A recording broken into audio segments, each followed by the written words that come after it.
그날 새벽 휴대전화는 왜 다시 잡혔을까? 사라진 운전자의 마지막 기록. 이 영상은 한강 수중에서 발견된 차량과 사라진 운전자에 대한 후속 기록입니다. 앞선 사건 이후 운전자의 휴대전화에서 사고 다음 날 새벽 단 3초간의 기지국 접속 기록이 확인됐습니다. 통화도 없었고 메시지도 없었습니다. 위치 정보 하나만 남아 있었습니다. 당시 수사팀은 이 기록을 의미 없는 오류로 판단했습니다. 수중 침수 이후 전원이 켜지며 발생한 일시적인 접속일 가능성. 하지만 이 설명에는 확인되지 않은 조건이 있었습니다. 해당 휴대전화는 완전 방수 모델이 아니었고 배터리 역시 사고 시점 이전부터 20% 이하로 떨어진 상태였습니다.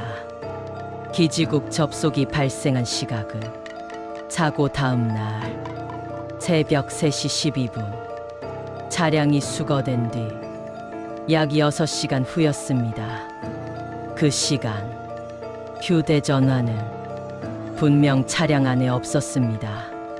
차량 내부 수색 결과 휴대전화는 발견되지 않았기 때문입니다.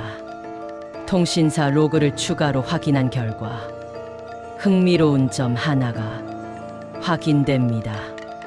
휴대전화는 한 번의 기지국 접속 이후 곧바로 전원이 완전히 꺼진 상태로 기록돼 있었습니다. 재부팅 흔적도 없었고 백그라운드 데이터 사용도 없었습니다. 단 한 번 의도적으로 전원을 켠 것처럼 보이는 기록이었습니다. 수사팀은 기지국 위치를 기준으로 반경을 설정합니다. 반경 약 300m. 그 안에는 주차장, 자전거 도로, 산책로, 그리고 사고가 발생했던 강변 난간이 포함돼 있었습니다. 그날 새벽 해당 구간을 통과한 기지국 접속 기록은 총 7대. 그중 시간대가 정확히 일치하는 건 단 1대였습니다. 그 휴대전화의 소유자는 사라진 운전자 본인이었습니다. 다시 말해 같은 시간, 같은 장소에서 다른 신호는 없었습니다. 그 구간에는 사람이 거의 없었고 차량 통행도 드물었습니다. CCTV를 다시 확인했지만 문제의 시간대 영상은 존재하지 않았습니다. 이상하게도 그날 이후에도 같은 구간의 CCTV는 정상적으로 작동 중이었습니다. 사고 다음 날 새벽 그 시간대의 기록만 존재하지 않았습니다. 수사팀은 휴대전화가 누군가에 의해 의도적으로 켜졌을 가능성을 배제하지 않습니다. 하지만 그렇다면 설명되지 않는 점이 있습니다. 휴대전화에는 지문 잠금이 설정돼 있었습니다. 비밀번호 입력 실패 기록도 존재하지 않았습니다. 누군가 사용했다며 잠금을 해제하지 않고는 전원을 켤 수 없었습니다.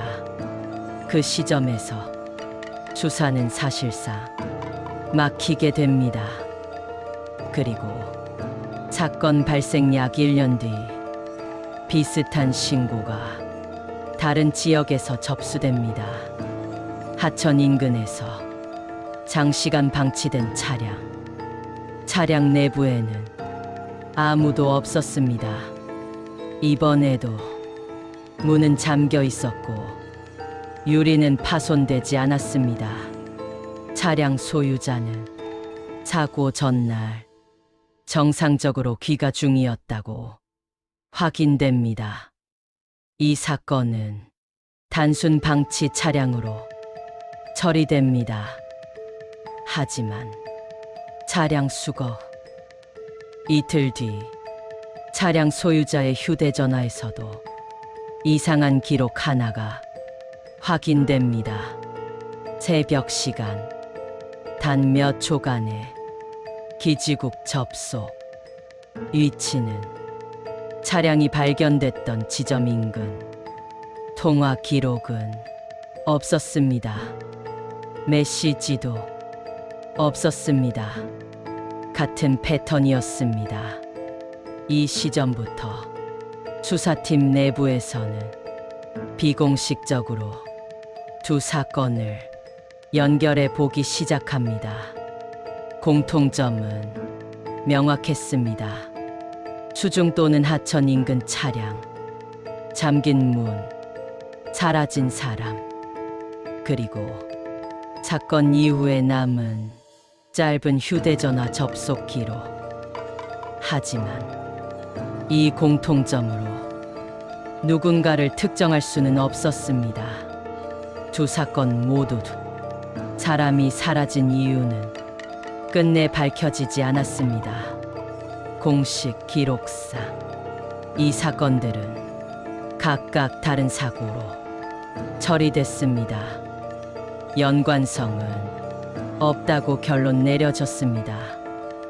다만 기록 하나만 남아 있습니다. 두 사건 모두 휴대전화가 다시 잡힌 시각.